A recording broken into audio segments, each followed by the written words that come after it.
Retornamos con el programa, lo habíamos anunciado, está con nosotros el ministro de Autonomía, Sudo Siles, en los estudios. Ministro, buenas noches, bienvenido. Buenas noches, Gabriela. Buenas noches, Julio. Gracias por la invitación. Ministro, usted decía esta jornada, 10 regiones en el país van a profundizar el proceso autonómico. Bueno, sí, el referéndum y consulta del domingo pasado ha dado lugar a que 10 de 15 entidades territoriales autónomas puedan profundizar, puedan avanzar con mayor fuerza el proceso de vigencia de competencias, de poner o introducir regímenes económicos, tributarios, puedan también cualificar la gestión pública. Hay una dimensión nueva, por lo menos en estas 10 regiones, 10 entidades territoriales autónomas, que es el mandato que ahora reciben para que en 120 días, 180 días, puedan entrar en vigencia regímenes que van a cualificar la gestión pública, van a descentralizar y generar una mejor administración más cercana hacia el ciudadano. Ese es en definitiva el proceso de descentralización y autonomías. Los que no pusieron o los que no pudieron aprobar estas cartas orgánicas o los estatutos van a ir un poco más lento, pero tienen también mecanismos como para poder compensar esta distancia que han tomado los otros. Yo decía, es como dos motores. Uno, el que asumieron el día de ayer o el día domingo al aprobar sus cartas orgánicas, sus normas básicas, es un motor de unos 100 caballos de fuerza, ¿no? Y los que no pudieron aprobar sus cartas orgánicas seguirán con un motor de 50 caballos de fuerza. Para el nivel central del Como Estado... dicen ustedes, a media fuerza. Para el nivel central del Estado, las condiciones de coordinación y de concurrencia serán las mismas. Los que sí desarrollarán una gestión más profunda en términos de poner en vigencia competencias son los que aprobaron sus normas básicas institucionales. Yo decía en días pasados cuando vine también al programa, una norma central como la ley 482 de gobiernos autónomos municipales tiene 39 artículos, es genérica, y no tiene la ampliación y la profundidad que tiene un estatuto o una carta orgánica que tiene 200 artículos y que tiene una mayor cualificación de la propia estructura del gobierno, de la sociedad, de los derechos, de los regímenes, de las políticas públicas. Por eso es que destacamos el hecho de que en 10 municipios del país, 10 regiones, se haya aprobado la consulta y el referéndum para poder avanzar en el proceso autonómico. Ministro, ¿no le llama la atención que medios de comunicación como El Deber titule 4 se pronunciaron por el no, cuando se supone que El Deber era el medio portaestandarte de la lucha por las autonomías, y hoy día pone el énfasis en lo negativo, en el no? Lo mismo hace Los Tiempos. No creo que sea casual. ¿Cuál es su lectura, conociendo muy bien usted el medio cruceño? No me aguanté y le escribí yo al titulador. Porque fue muy llamativo, ¿no? Porque, la noticia es que 10 dijeron sí, esa es la noticia. Exacto, 10, y en Santa Cruz de 6, 5 dijeron sí.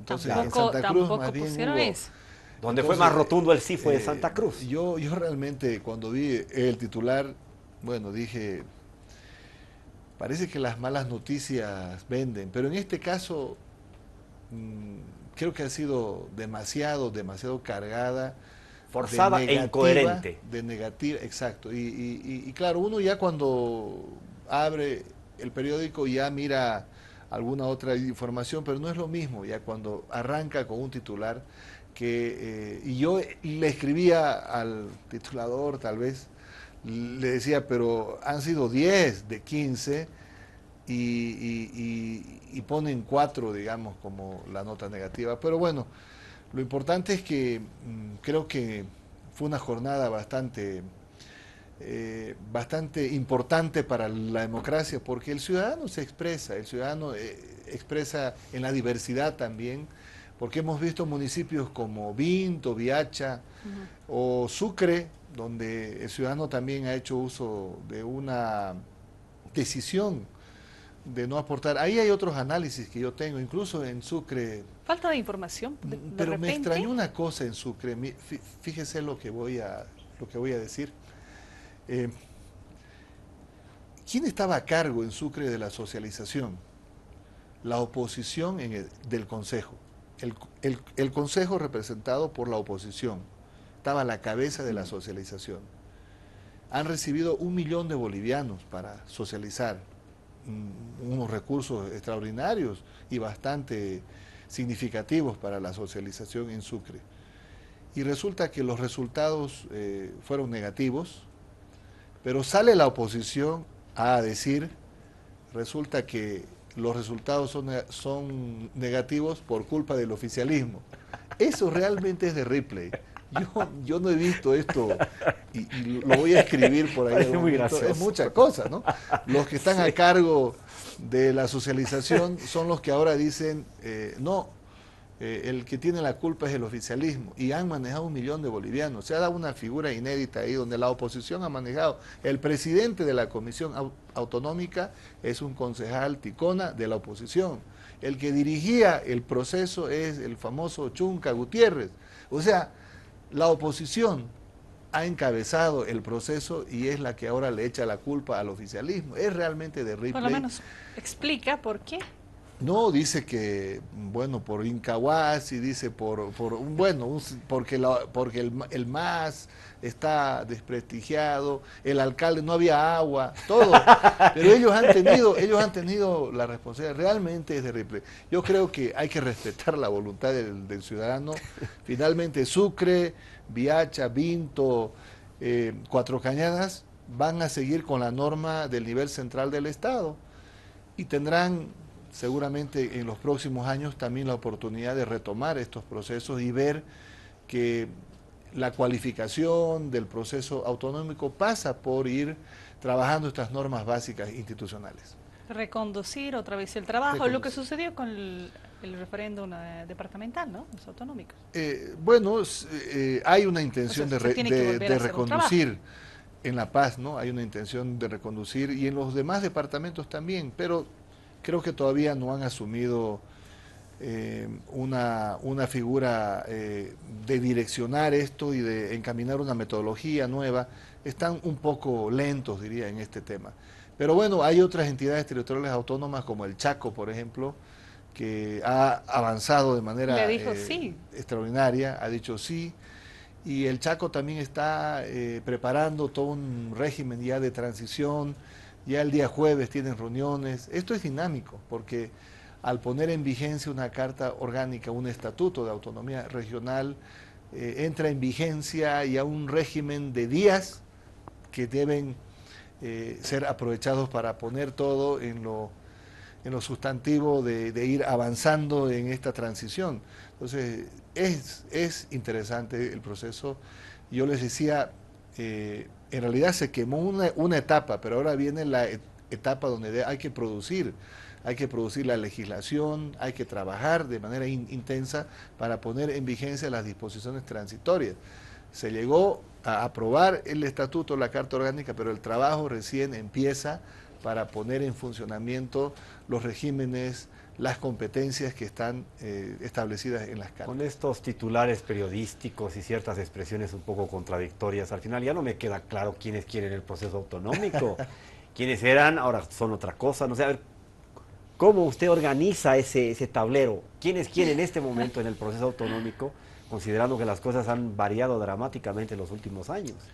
Julio, en general se ha visto sí una mayor valoración, una mayor información ciudadana y también de la clase política para reconocer de que estos procesos, primero que no son plebiscitarios a la autoridad que está de turno, segundo que no van a afectarle al nivel central del Estado porque nosotros no estamos en una transformación, los que están en transformación y requieren que esa transformación aterrice son las entidades territoriales autónomas Y tercero, creo que la clase política en general, digo, ha asumido de que estos procesos, independientemente que sean llevados por oficialismo o oposición, por el caso de Sucre, ¿no?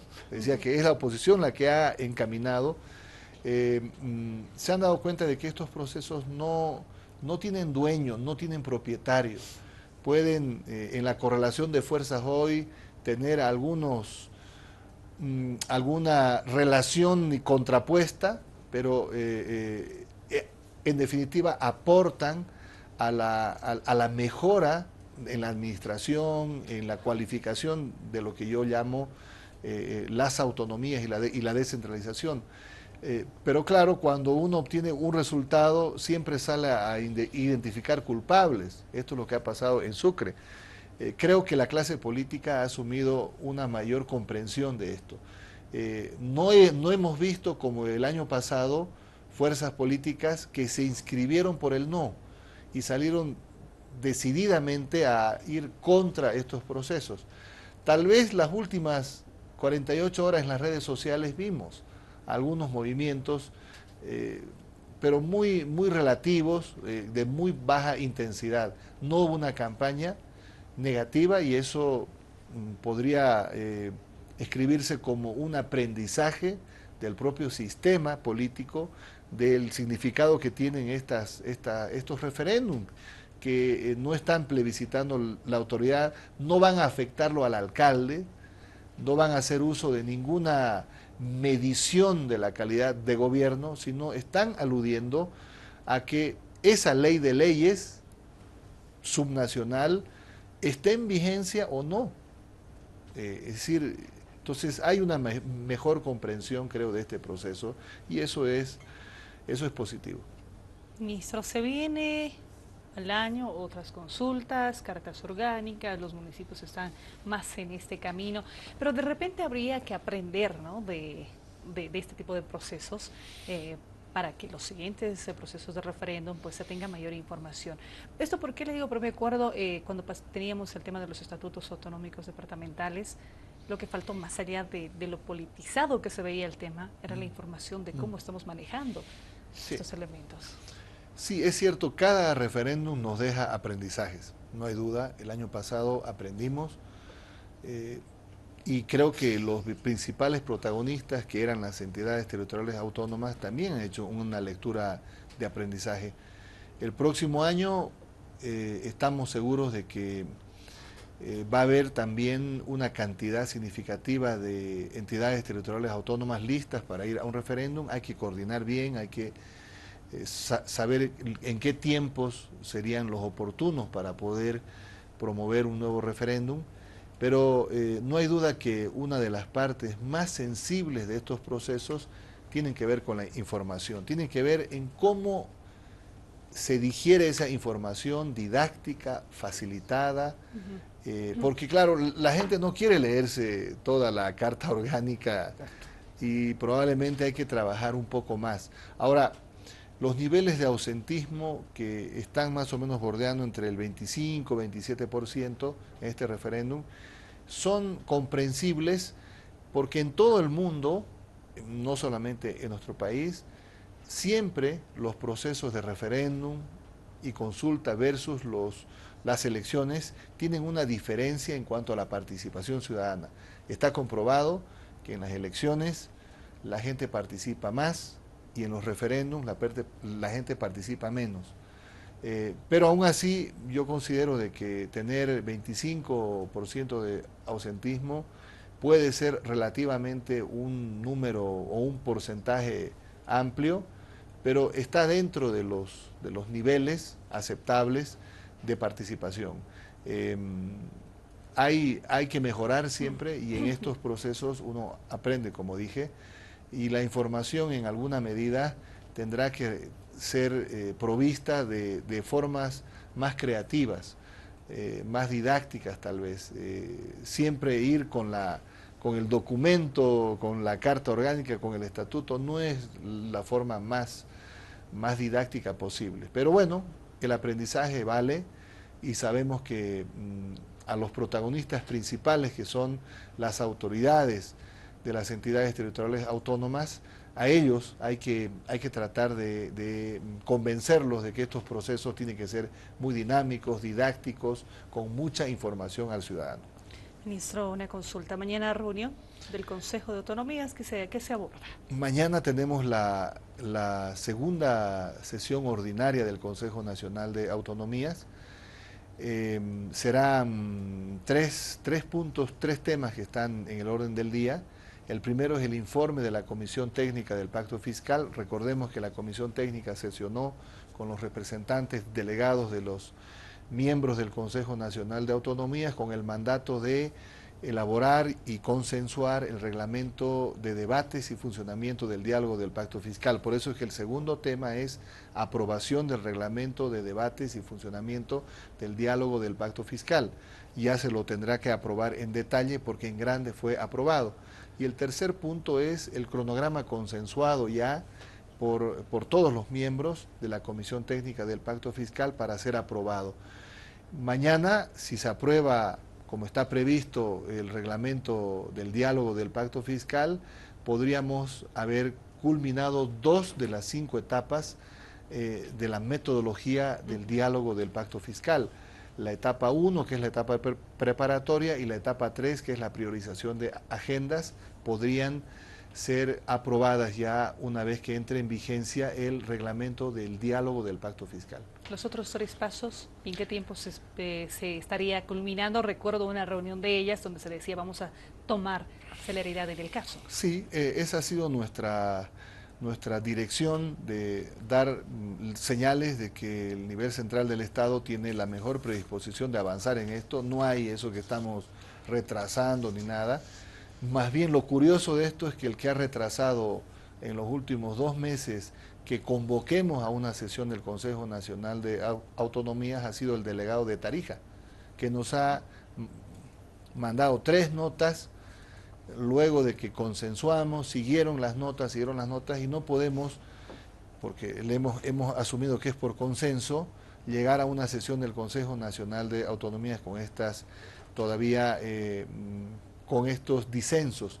Entonces, lo que estamos haciendo es que las 3 etapas que quedan del diálogo, concertación y debate del Pacto Fiscal sean abordadas en lo posible, en lo ideal, hasta el primer semestre del próximo año, es lo que en lo ideal queremos, pero seguramente puede haber alguna variación de algunos meses. La idea es culminar el diálogo, la concertación del pacto fiscal con el acuerdo del pacto fiscal respectivo hasta medio año, pero bueno, del próximo año. Pero bueno, estamos trabajando en ello. Lo importante aquí es que todos los representantes, los delegados al Consejo Nacional de Autonomías tengan esa predisposición, esa voluntad política. De no tener voluntad política se interpone siempre el obstáculo que finalmente no nos permite avanzar. Ministro, muchas gracias por haber acompañado. Gracias, Gabriela. Gracias, Julio, por la oportunidad.